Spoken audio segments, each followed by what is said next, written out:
I have a suggestion about opposing Clinton. I don't know if you want to hear this or not, but I suggest, how about Rush? Rush Limbaugh. Yeah. You know, it's interesting you should say that. I have heard some rumors about that. Have you been hearing that? No. He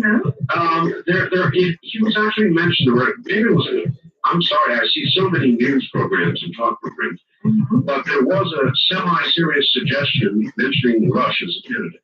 Yeah. He knows all about Clinton. He definitely run a hell of a campaign against Clinton, no question about that. I call it Clinton. Isn't that awful? Well, yeah, it is sort of. We should have. Well, the big excuse I have is early in the morning. Yeah, I think Rush would be an effective candidate. Yeah, really. Well, it's really good to hear you back. Well, glad to be back. Really Thank you. Okay. Take care. Rush would be good. He'd be a killer. You know, he'd be hard for Clinton to handle. Very hard for Clinton to handle. It would be hard for talk radio to handle. Now, that would be something. Well, I hadn't thought about that. I don't think Rush wants to run, though. Does he? Have any of the rest of you heard any suggestions? I have on a couple of shows. I'm trying to recall, and it just won't come to me what it was. Wildcard Line, you're on the air. Yeah, I heard Tommy in Cocoa Country. Hi, Tommy. Entities. Yes. I wanted to comment on the Baby Richard case. I think that with prompts from your last caller, but real quickly, what I found was really transparent about Dole and his comments about Hollywood. He's had some big things out in Hollywood that are Republicans that are obvious by their omission. I mean, Bruce Willis, a hardcore Republican, Sylvester Stallone, hardcore Republican. Tom Selleck, hardcore Republican. Their studios are out here. I just wondered how it was just the Shannon Dower. Yeah, exactly. Anyway, with that said, and I just wondered who was contributing what to what campaigns and when. Anyway, back to it's my understanding that Time Warner contributed to Donald's campaign. $5,000, I think. I wonder if they can take it back. I bet they want to. Anyway, with the Baby Richard thing, I don't think that I was you were out of the country when that was taking up a lot of heat, and there was a lot of rallies about it. But to the caller that called up talking about law, imagine they can put a NAFTA on a fast track, but they can't figure out a way to resolve an adoption on the fast track is rather peculiar. But in the dissenting opinion it was a 5-4 decision, and one of the dissenting judges, I don't know the name, wrote in his opinion that the decision to turn Baby Richard back to the biological father was unconscionable. That's real strong language for one justice to put it in. Well, I agree with that decision, sir. Thank you. And look, the caller was suggesting that the decision to turn the child back was justified based on the court having screwed up. And I guess what I'm saying is everybody runs around saying what's best for the child, what's best for the child. Bull. They're not, that kind of attitude is not what's best for the child. What's best for the child is that it is and has been in a loving home for many years. It's best for the child not to take it out of that home. So if all these high-minded, high-fluted people out there who really would just practice what they preach about what's best for the child, I don't think there'd be any question. But as usual, we get everything all tangled up in the legal system in America. And as I said, now I understand that lady I met in the airport in Tokyo had the Vietnamese child was on her way back. East of the Rockies, you're on the air. Hi. Hi, Art. I wanted to talk about biostamp. In the past year, I've listened to talk radio. I've done extensive reading on our government, with foreign relations, and just all this new world order stuff. And when I found out, it's kind of shocking. In World War II, we gave Eastern Europe to communists. In Korea, we maintained the status quo. Well, no, slow up there for a second. Let's stay one at a time. There was an agreement, ma'am, after the war, and after all, the Russians participated and suffered heavily in the war. On the same side we fought on, and so there was an agreement. And I believe the agreement was that the Russians would fight the Eastern Europe. That's what I read. Well, in Korea, we maintained status quo. Yeah. Vietnam, we surrendered all of Vietnam to communists. Yeah. We propped up communist dictators all over the world. We deserted freedom-loving people. So my question is, whose side are our military guys for? Well, I think we ought to debate that. I think it's come to the time we should debate this question. you think they're out there fighting for communism? Do the reading and come to the conclusion you want to, but that's the ones that, there's probably some of the doctors that have come to that conclusion, Mark. All right, well, very good. I understand the way you feel. I don't agree with you. And I don't think we're out there fighting for communism. I think right now what we're doing is just plain stupid. I think it probably is connected to internationalism. Not communism. I mean, that's totally failed. Communism's on the way out. Is full capitalism on the way in? No. Are we moving toward a more socialist nation? Sure, we are. As what used to be communist is moving to a more capitalist place. I mean, these are just facts. I don't even think that's disputable. Rob Carline, you're on the air. Hi. Yeah, well, good morning, Art. I'm calling from Orange, going into the little bit of reddish county there. Do you know much about the Great Seal of the President of the United States? I've seen it many times. You know, on the back of that seal, there's the pyramid that we normally see on the back of the dollar bill. Yes. And it's got a little slogan there that says, "He, God, has favored our undertakings and annual caucus." And I noticed in reviewing some tapes that I recorded on some of Clinton's speeches that he didn't have the seal on the podium the night that he spoke to the people in Oklahoma that Sunday. And I was wondering if you might think that to be a little odd. I've never seen a president without the seal. And it wasn't like it was a day of mourning because he had one whenever he was honoring the dead police soldiers or the police officers that one day. Very suspicious, sir. Yes. All right, well, I thank you for that observation, and I'll have to review some videotape. West of the Rockies, you're on the air very quickly here. Okay. Hello. Hi, Carol. Okay, well, you're on the air. Thank you. I have a comment to make about Pope Paul John II and his doing the fifth prediction. Yes, I would like to say that in the early 1900s, a Mormon president predicted that man would never land on the moon without the world being destroyed first. right. So because of that prediction, I consider Pope John Paul's prediction to be nuts. Yeah, it might be. I mean, the whole thing might be made up. I have no way of knowing. All I did was read it. Everybody wanted to hear it. We're close to the date, and so I thought it would be appropriate to do so. And it may be totally nuts. Who knows about these things? Who knows? Of course, it's coming up pretty quickly, so we'll find out, won't we? I'm sorry, that's all the time there is. We're moved by the clock. I think I've got an interview coming up on KFYI in about an hour or so. We'll see. Otherwise, see you tomorrow morning at about the same time, eh? Good night.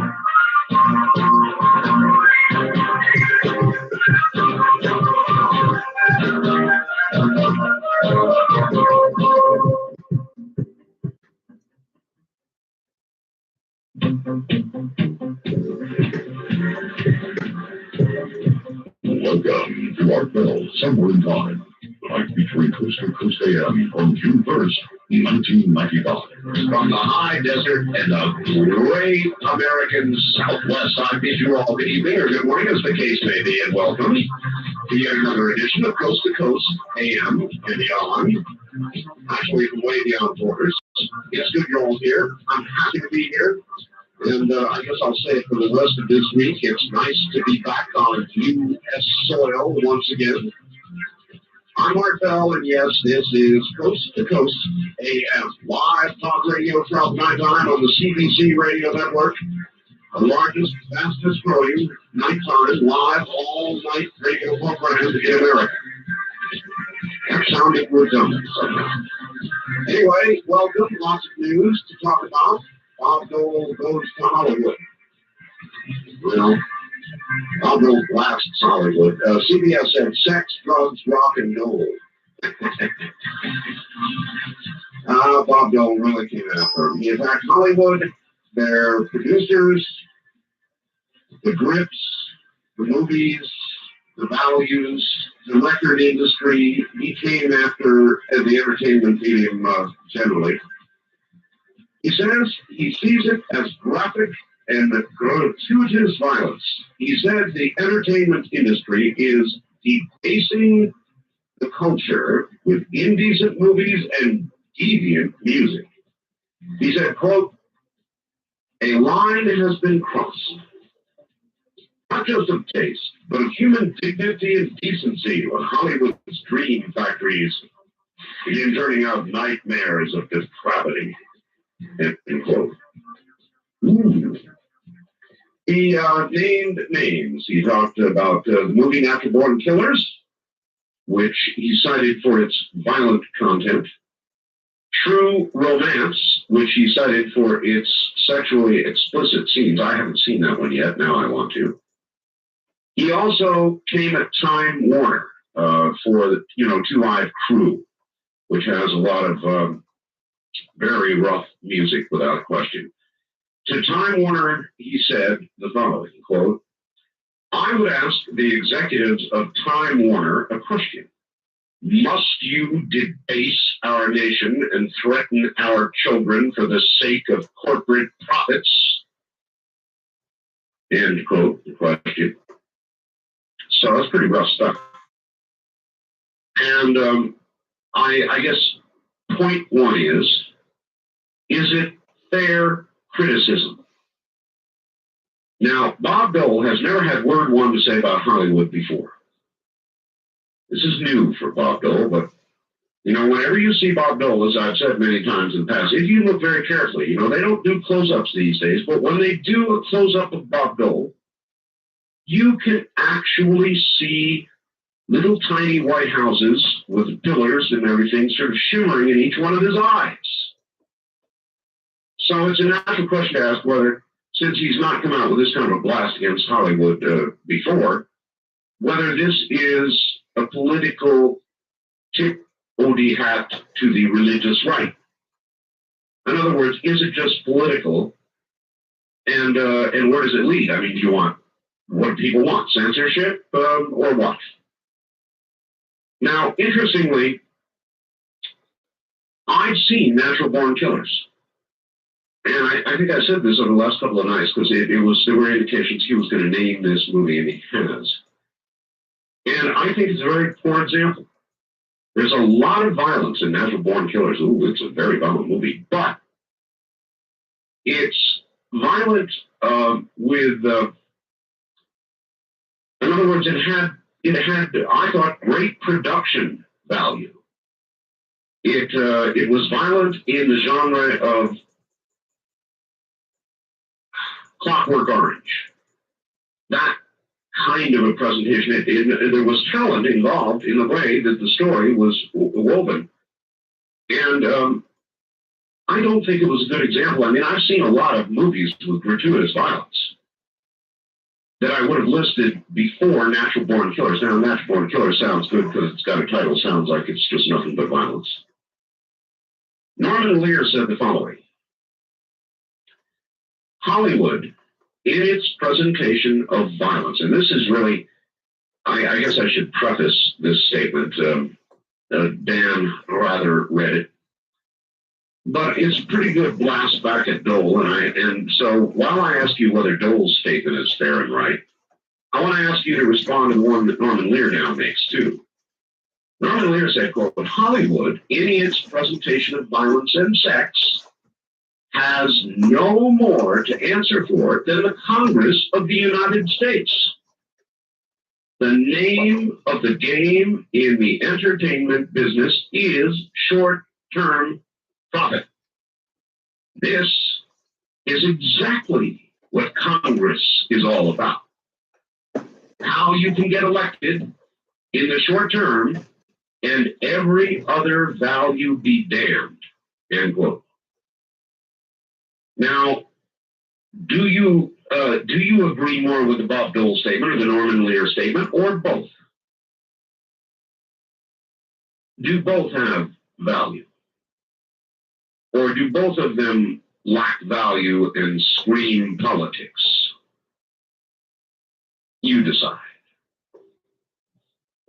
And here, from the governor of California, Governor Wilson, I've got very unusually, I don't usually do sound bites. But as you know, Governor Wilson yesterday ended in California affirmative action. And here's what he said.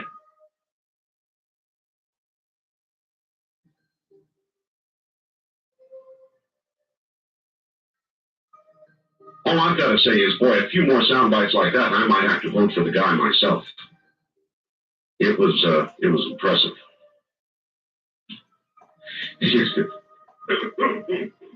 I shake up the board ops out there. With the stroke of a pen and with the stroke of the angry white male voter, Pete Wilson, California's governor, outlawed all California state affirmative action programs, actually only affecting at most really a few hundred state jobs. He also endorsed the California Civil Rights Initiative, expected to be on the 96th ballot. Big question is whether this kind of action on the governor's part will get him on the 96th ballot. I think not. I think not. I would not describe Pete Wilson as my guy. He's for too many things that I'm not for. Gun control is right at the top of the list. He's pro-abortion. He breaks promises. He's just done a lot of things that. Anyway, on to Bosnia. The situation is worsening. Just one day after our president seemed, underline the word seemed, to change his mind and prepare the way for U.S. ground troops to enter Bosnia, the Serbs have now responded by promising a bloodbath if U.S. troops show up in any form, and that means even a rescue operation.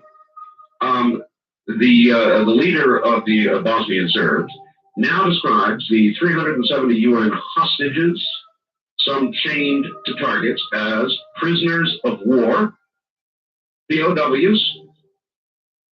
It says if we try to rescue them, there's going to be a bloodbath. Now, our military is beginning this weekend live ammunition practice in Germany for exactly the kind of operation the Serbs promise will turn into a bloodbath. Some countries are now trying to free their hostages independently of the UN. In other words, they're bargaining. Probably France. France always does that. They'll even pay to get them out. In fact, 2,000 troops are training for the operation now in Germany. 2,000 troops are offshore.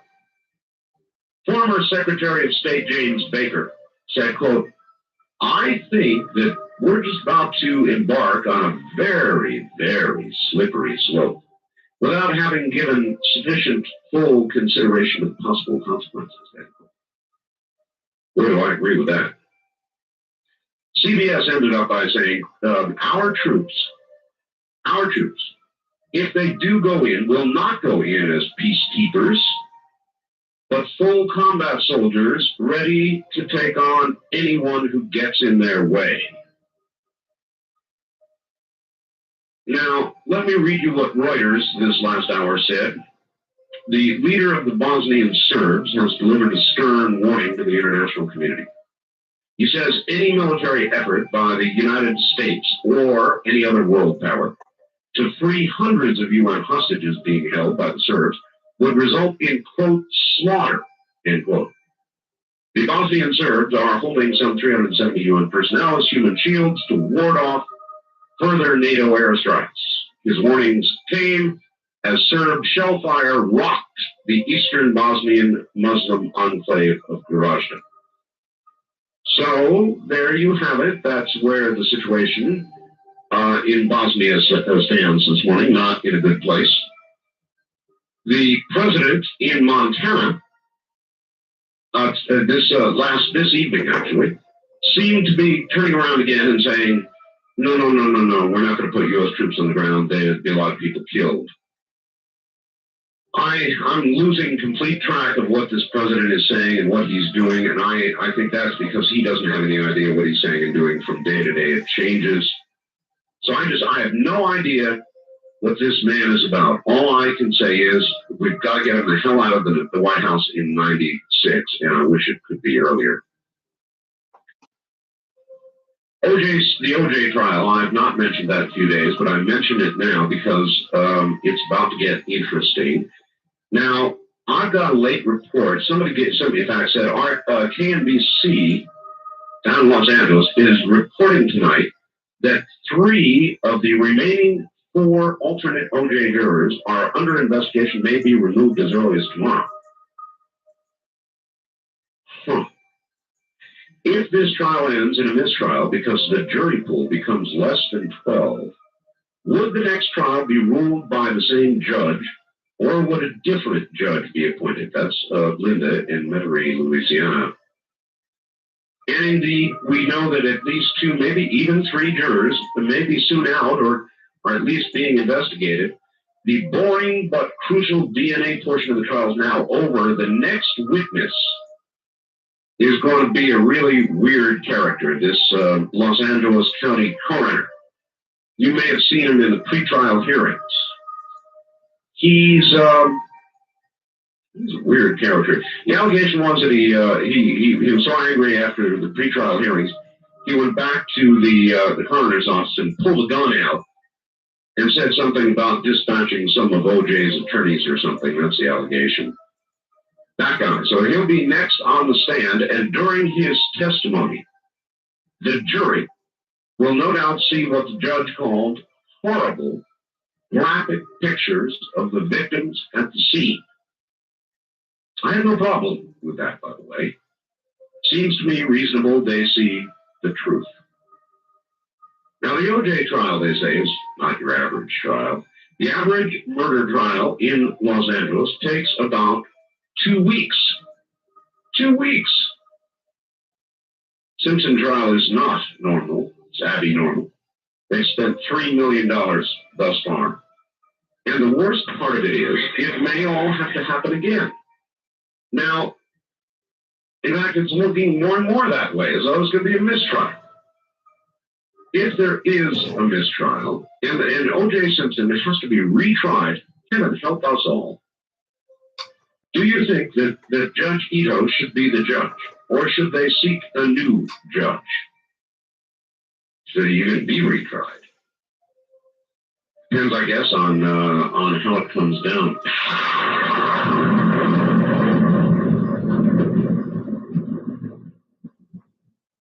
When I was in the Orient, it was in the airport, I believe at Tokyo, yes, in Tokyo. I met a lady who had a little bitty baby and she was on her way home. She had been in Ho Chi Minh City or Saigon, your preference, for a couple of months, a lot longer than she had anticipated being there. But she had this little baby, this little Vietnamese baby, and she had just adopted it, and she was as proud as could be, and on her way back to the States with us. And I didn't say anything, of course, but I thought at the time, now why is this woman coming all the way to Ho Chi Minh City to adopt a child when there are so many American children that need adoption? But if you saw 48 Hours or you saw the CBS report yesterday, maybe that's the answer why. You see, American courts now, for whatever reason, have begun to take children away from parents who have adopted them years after the adoption, because the regular genetic parents have come back and gone to court. And so we hear about baby Richard and baby so-and-so and baby so-and-so, and the stories go on and on, because the courts wrench these children away from the parents that have adopted them and give them back to the natural parents. And so you know what? Now I understand why that lady was sitting in the Tokyo airport with that Vietnamese child. And I think it's wrong. I think once an adoption has taken place, it is an adoption. And once a child is with parents for years, those are the parents. And so I don't blame that lady who was on her way back from Ho Chi Minh City with this child. I thought you might have some comments on that. It all kind of fell into place for me when I saw the reports last night on CBS about the courts coming back and taking these children away. I'll tell you something. I'm the kind of guy to be sitting there with a shotgun, loaded and ready for bear. I mean, you have a child for years. They come and try to take that child away. You best not get in my way. That'd be my attitude anyway. T-Rex, Tyrannosaurus Rex. Oh no, all of our mental images were wrong. T-Rex, the big meat eater, the guy who stood on two legs, 30, 40 feet into the air, something like that. Wrong. The American Museum of Natural History in New York has, bones there. They showed for years T-Rex standing up on two legs. Wrong. You know how they figured out that's wrong? Because they've got lots of footsteps from T-Rex, but no tail dragging behind. And see, if T-Rex was up on 2 feet, then the tail dragged behind, right? But there's no tail tracks. So they said, we've been wrong all these times, so they've redone it. Put all the bones back together a different way. Now, T-Rex stands maybe 7 feet tall. Still a very awesome animal. Still, human beings would be, they said, bite-sized for T-Rex. But he's becoming at you at, about the size of a big basketball player or something, about 7 feet. I don't know if basketball players get to be 7 feet, but something like that. Close anyway. Somebody sent me a fax worthy of a question. Equilibrium analysis, he calls himself in Southern California.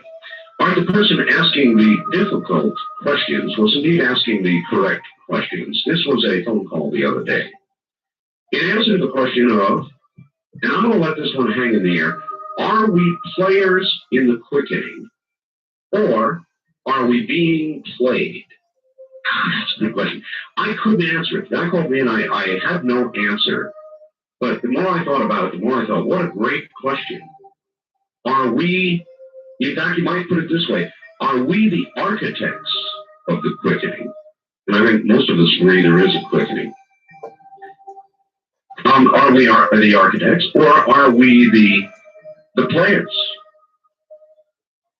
Is it something that's just occurring by the hand of God, or a natural course of events, and we're just sort of walking along with it here? Or are we the architects of it? I really, I don't have the answer to that, but some of you might want to try. Now, I've had a million requests to read the Pope's predictions. And here's what I'm going to do. I'm going to tell you all right now. I will read them. This will be the last time I'm going to read the Pope's predictions to the year 2000. I'm doing it because of the imminent date of June 5th. I will read them after 1 a.m. Pacific time, or a little better than an hour and a half. A little better than an hour and a half from now. I will do that so the latter stations joining the network at 1 o'clock will have an opportunity to hear it. Then I won't get calls all night saying, well, I missed it. Couldn't you read it again? So I'm serving notice now that I will read them after 1 a.m. in the morning, the Pope's predictions to the year 2000, containing a very close in date now, June 5th. What is today? It's first. Yeah, it is the first. And after the second. So we're close. You're listening to R12, Somewhere in Time, on Premier Radio Networks. Tonight, an encore presentation of Coast to Coast AM from June 1st, 1995.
Live radio, kind of like when we told you to speak, like when it was not.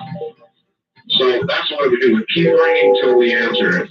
If the phone company disconnects you, curse them and their relatives forever, and then pick up the telephone. What else, bro? And then pick up the telephone and try again. Just remember, when you put a curse on the phone company, try to eliminate Art Bell. I mean, if you mention Bell, try to leave the Art part out. East of the Rockies, the number is 1-800-825-5033. 1-800-825-5033. Anywhere out east of the Rockies. All right, here we go. A plunge into the unknown. On the wild card line, you're on the air. Good morning. See? Hello, Art. Well, you are there. Hello there. Yes, I'm here. Listen, I'm calling you from Alaska, and our cable is down. We're on the satellite, so there's going to be a little delay between my talking and your talking. Well, that's all right. I can bear with it as long as we know there is that delay. Then there won't be a problem. Okay. One reason I called tonight, Art, I wanted to see if I could get a number where I could call. I wanted to get the map that Gordon Michael Scallion was talking about. Okay, well, that would have to come directly from Gordon Michael Scallion, and I would have an awful lot of... That'd be great. All right, thank you, Art. All right, thank you very much for the call, sir. Actually, I would think that the satellite livery would be the one that would provide the least delay. Maybe not. Maybe it's the other way around. I don't know anymore. I know that when we talk very, very long distances, there is a delay, and unless you're used to doing it, it can be very confusing because everybody starts talking over everybody else. It can be done. You just have to be aware of the delay and account for it.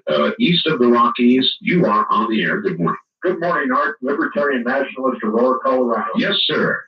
How'd your vacation go, my friend? It was wonderful. Well, that's great. I'm glad you're back safe and sound after venturing into Chi-Com land. I sure did. Yeah, it must have been pretty interesting. By the way, I've got now most of in fact, all of the photographs back. I have to scan a few more, and probably tomorrow I'm going to be uploading them. So the photographs from the trip are about to be done. Okay. Well, Art, you posed a question that Bob Dole simply said about Hollywood in order to pander to the religious right. That's correct. And I think he did. I think everything the man does is politically inspired. Me too. And, I have immense respect for his service during World War II. But this is no longer the same man. I think somebody laid one of those pods from Invasion of the Body Snatchers next to him when he was sleeping one night, and he was replicated. I really hate to say it, but I think the Republican Party that nominates Bob Dole is making a tragic mistake and a big move toward putting Bill Clinton back in for 4 more. Absolutely. Thanks for joining the stream. So, you're right on the money, Art. You and I agree on some things, disagree on others.